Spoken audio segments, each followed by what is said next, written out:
Good morning. मैं doctor Neelam Gupta quantum mechanics and spectroscopy का अगला टॉपिक शेयर कर रही हूँ। कल हम लोगों ने पढ़ा था कि अनसर्टेनिटी प्रिंसिपल का प्रूफ, एक्सपेरिमेंटल प्रूफ क्या है। आज हम डिस्कस करेंगे कि what are the applications of the uncertainty principle. Heisenberg का अनिश्चितता प्रिंसिपल जो है उसके क्या क्या अनुप्रयोग हैं, यह किस काम में आता है, इससे हमको और क्या जानकारी मिल सकती है।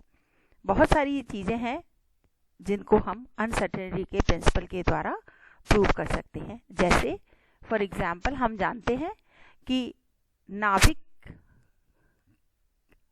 के चारों ओर, किसी भी एटम में न्यूक्लियस के चारों ओर इलेक्ट्रॉन्स रिवॉल्व करते हैं। प्रोटॉन और न्यूट्रॉन हमारे न्यूक्लियस के अंदर होते हैं। अर्थात एक्सपेरिमेंटल प्रूफ भी हमें इस चीज के बारे में मिलते हैं कि न्यूक्लियस के चारों ओर इलेक्ट्रॉन विभिन्न कक्षाओं में रिवॉल्व करते हैं। और हम यह कह सकते हैं कि नाभिक के अंदर इलेक्ट्रॉन्स अवेलेबल नहीं होते। इस बात की सत्यता को अनसर्टेनिटी के प्रिंसिपल के द्वारा भी प्रूव किया जा सकता है। So this is one of the application of uncertainty principal. Because जब हम रेडियो एक्टिव डिसइंटीग्रेशन की बात करते हैं तो रेडियो एक्टिव डिसइंटीग्रेशन में हमें अल्फा, बीटा और गामा पार्टिकल्स, जो गामा रेज जो हैं, वो हमारी किसी भी एक जो भी हमने रेडियो एक्टिव न्यूक्लियाई कंसीडर किया उससे एमिट आउट होते हैं। इनमें जो बीटा पार्टिकल्स हैं या बीटा रेज जो हैं वो बेसिकली क्या है, दीज आर द इलेक्ट्रॉन्स। चूंकि हम यह भी जानते हैं कि रेडियो एक्टिव जो डीके है वो एक नाभिकीय घटना है, तो जो हमारे बीटा रेज की एमिशन हो रही है एक रेडियो एक्टिव न्यूक्लियस से, रेडियो एक्टिव नाभिक से, मे बी वो यह हमें उससे ये कहीं एहसास होता हो कि इलेक्ट्रॉन्स जो है वो न्यूक्लियस के अंदर अवेलेबल रहते हैं। लेकिन हाइजेनबर्ग के अनसर्टेनिटी प्रिंसिपल ने न्यूक्लियस के अंदर इलेक्ट्रॉन की एग्जिस्टेंस को एकदम से एक सिरे से नकार दिया। इस चीज को हम हाइजेनबर्ग की अनसर्टेनिटी प्रिंसिपल के द्वारा सिद्ध कर सकते हैं। सामान्य तौर पर जब भी हम किसी भी एटम की बात करते हैं तो हम जानते हैं कि जो भी हमारा एटॉमिक न्यूक्लियाई है उसका जो रेडियस है that is of the order of 5 fermi. हम सभी जानते हैं 1 fermi is equal to 10⁻⁻15 metre. अगर मान लो हम ये मान भी ले कि इलेक्ट्रॉन न्यूक्लियस के अंदर उपस्थित है, तो इलेक्ट्रॉन नाभिक के यदि अंदर है तो इलेक्ट्रॉन के पोजीशन को मेजरमेंट में जो अनसर्टेनिटी होगी वो नाभिक के साइज के बराबर ही होगी। So the uncertainty in the measurement of position will be of the order of size of the nucleus. So this delta x represent the uncertainty in the measurement of position of electron, which is of the order of size of the nucleus 5 Fermi, that means 5 into 10⁻⁻15 metre. इसका मतलब क्या है, यह हमें बताता है कि अगर मान लो इलेक्ट्रॉन न्यूक्लियस के अंदर है और समीकरण 1 उसकी पोजीशन की अनसर्टेनिटी को मेजर करता है, तो हाइजेनबर्ग के अनसर्टेनिटी प्रिंसिपल के अकॉर्डिंगली उसके संवेग में जो न्यूनतम अनिश्चितता होगी उसको हम delta P is equal to H cross upon 2 delta X से निकाल सकते हैं। एच क्रॉस हमारे पास 1.054 इंटू 10⁻⁻34 है। Why we put 2 over here, क्योंकि एच क्रॉस अपॉन 2 हमारे पास अनसर्टेनिटी के प्रिंसिपल में आता है। Delta X into delta P X is equal to H cross upon 2, and if we consider this is only equal to H cross, then this 2 is also justified as this is the diameter of the nucleus. So 2 into 5 into 10⁻⁻15. So uncertainty in the measurement of momentum is comes out to be delta p is equal to 1.054 into 10⁻⁻20 kg meter per second. So this is the minimum value of momentum of electron which is inside the nucleus. nucleus के अंदर जो हमारे पास electron है उसके संवेग का न्यूनतम इतना मान होना आवश्यक है। So this delta P can be of the order of minimum value of momentum which is equal to 1.054 into 10⁻⁻20 kg meter per second. Now we consider the minimum energy of the electron by using the Einstein's energy relativistic expression that E is equal to under the root P square C square plus M naught square C4. So C into P minimum is equal to 3 into 10 raised to the power 8 into 1.054 into 10 raised to the power minus of 20, और Cp minimum is equal to 20 mega electron volt. इसका मतलब क्या हुआ? इसका मायने कि यदि electron nucleus के अंदर एग्जिस्ट करता है तो उनकी जो एनर्जी है, किनकी एनर्जी? इलेक्ट्रॉन्स की एनर्जी, उन इलेक्ट्रॉन्स की न्यूनतम ऊर्जा 20 मेगा इलेक्ट्रॉन वोल्ट के बराबर होनी चाहिए. And this should be the order of energy of electron which is emitted in the form of beta decay from the radioactive nuclei. But the experimental observation shows that the energy of electrons emitted by the nuclei is not greater than 4 mega electron volt. Therefore, it implies that the electron do not exist in the nucleus. However, in actual beta decay, the energy of the emitted electron is of the order of only 2 to 3 mega electron volt. This means that these electrons do not exist inside the nucleus. अर्थात ये electron नाभिक के अंदर नहीं रहते हैं, बल्कि वास्तविकता में जब रेडियोएक्टिव न्यूक्लियाई से बीटा डीके हो रहा है तो एमिशन के समय इलेक्ट्रॉन जस्ट क्रिएट होते हैं. तो ऐसा प्रतीत होता है या ऐसा लगता है कि इलेक्ट्रॉन जो है वो नाभिक के अंदर उपस्थित है, बट वास्तव में इलेक्ट्रॉन नाभिक के अंदर उपस्थित नहीं होते. The second application of uncertainty principal is ground state energy of hydrogen atom. चूंकि हमने पोजीशन मोमेंटम अनसर्टेनिटी रिलेशन को यूज करके हम हाइड्रोजन एटम की बाइंडिंग एनर्जी को निकालना चाहते हैं, तो हमने कंसीडर किया कि मान लो हमारे पास जो हाइड्रोजन एटम का ऑर्बिट है जिसमें इलेक्ट्रॉन रिवॉल्व करते हैं, उनका जो एवरेज रेडियस है किसी भी सर्टेन स्टेट में वो हमने मान लो डिनोट कर दिया r से. क्वांटम थियरी क्या कहती है कि अगर मान लो एक नाभिक के चारों ओर हाइड्रोजन एटम की यदि हम बात करें तो हाइड्रोजन एटम के फर्स्ट ऑर्बिट में इलेक्ट्रॉन के मिलने की जो प्रोबेबिलिटी होगी वो r त्रिज्या के स्फीयर के बीच में कहीं भी हो सकती है. That means the uncertainty in the measurement of position of electron is of the order of radius of the first orbit of hydrogen atom. So that is equal to r, or you can say delta x is equal to r. If this delta x represent the uncertainty in the measurement of position, then correspondingly the uncertainty in the measurement of electrons momentum will be equal to delta p is equal to h cross upon delta x, or you can write down h cross upon r. So within the radius r, the minimum value of momentum of electron in hydrogen atom should be equal to h cross upon r. If you calculate the total energy of electron, हम जानते हैं total energy किसके बराबर होती है? Sum of kinetic energy and potential energy. So kinetic energy is p square upon 2m plus this is the potential energy. This is exists between the attraction force between the two particles, means nucleus or electron. So minus Ze square, Ze into E, Z is 1 for hydrogen atom, so E square upon 4 pi epsilon naught R. So E total energy E is equal to minus of H cross square by substituting the value of P from equation number 2. This is equal to H square upon 2m R square minus E square upon 4 pi epsilon naught R.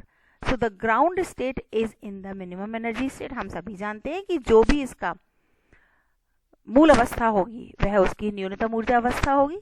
मान लो हमने consider किया कि न्यूनतम ऊर्जा अवस्था या ground state में R is equal to R naught है.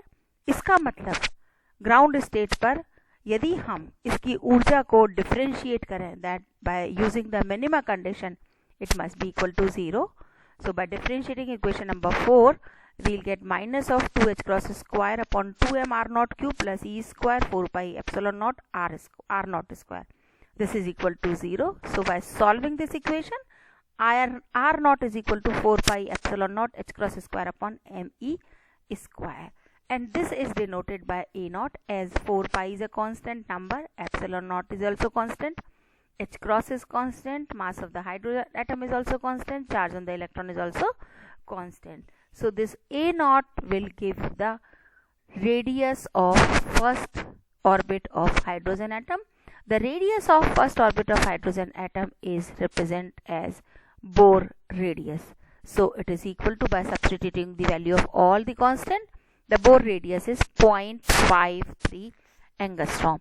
So you can say this is the minimum energy of hydrogen atom, or we can say this is the ground state energy of the hydrogen atom. So E minimum is equal to H cross square upon 2m R naught square minus of E square upon 4 pi epsilon naught R naught. Now we can substitute the value of R naught from equation number 5.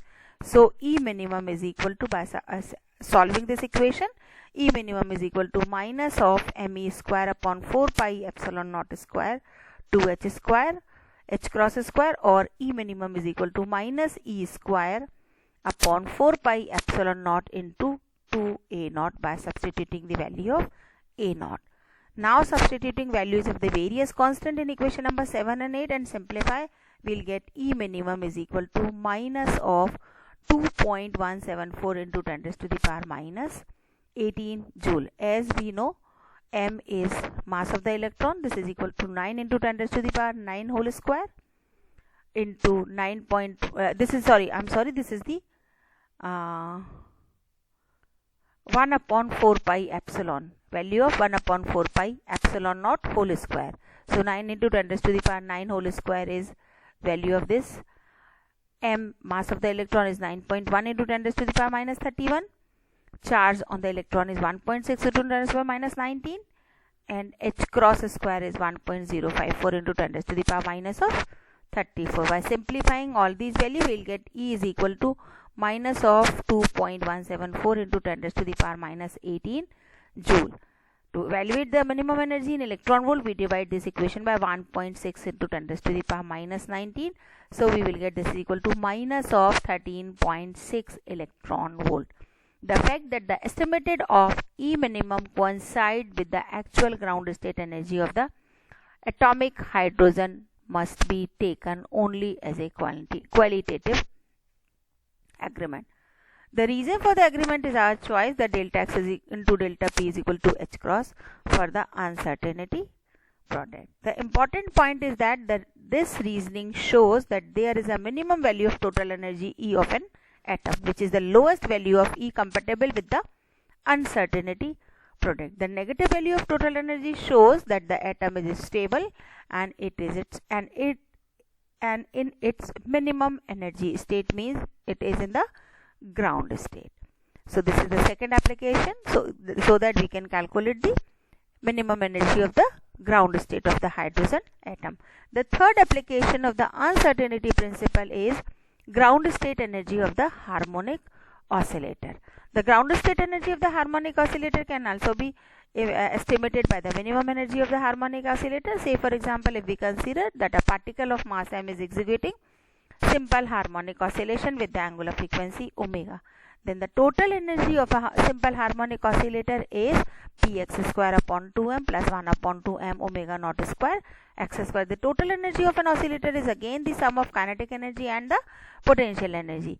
For a quantum mechanical simple harmonic oscillator in any stationary state, the energy is average value of px square upon 2m plus 1 upon 2m omega naught square into average value of x square. Using momentum uncertainty relation, delta x into delta px is equal to h cross upon 2. By substituting delta px in equation number 2, so E is equal to h cross square upon 8m delta x whole square plus 1 upon 2m omega naught square delta x square.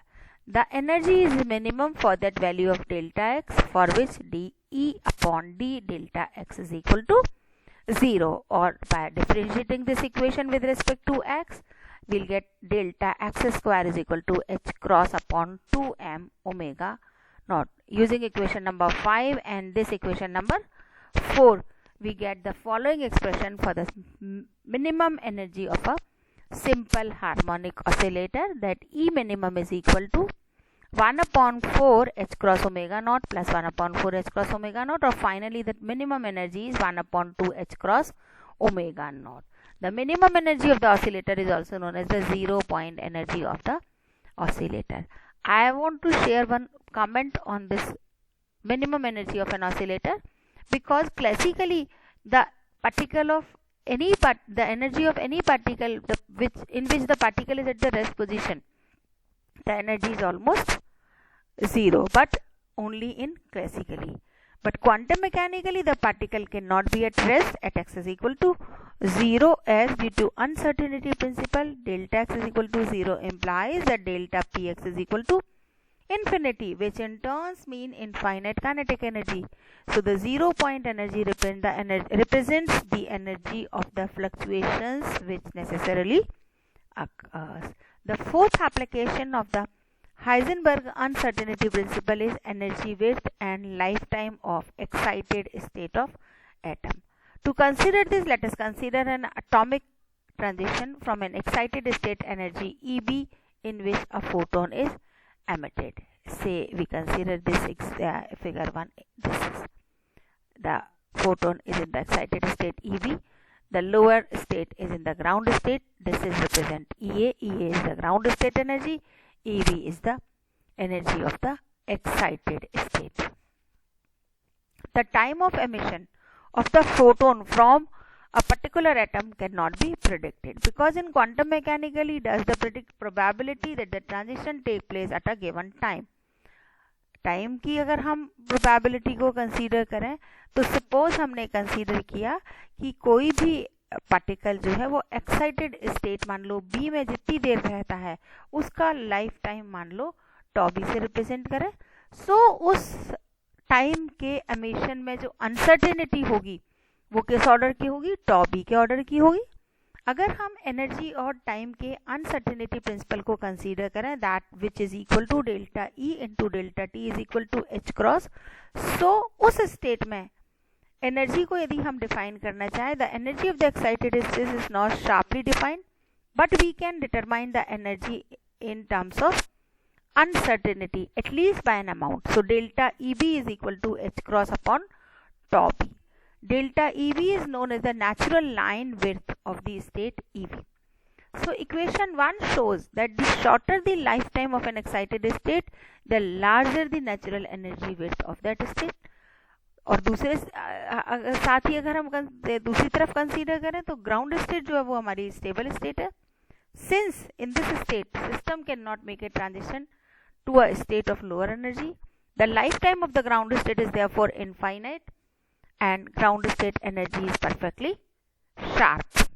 The lifetime of an excited state in an atom is of the order of 10 raised to the power minus 8 second.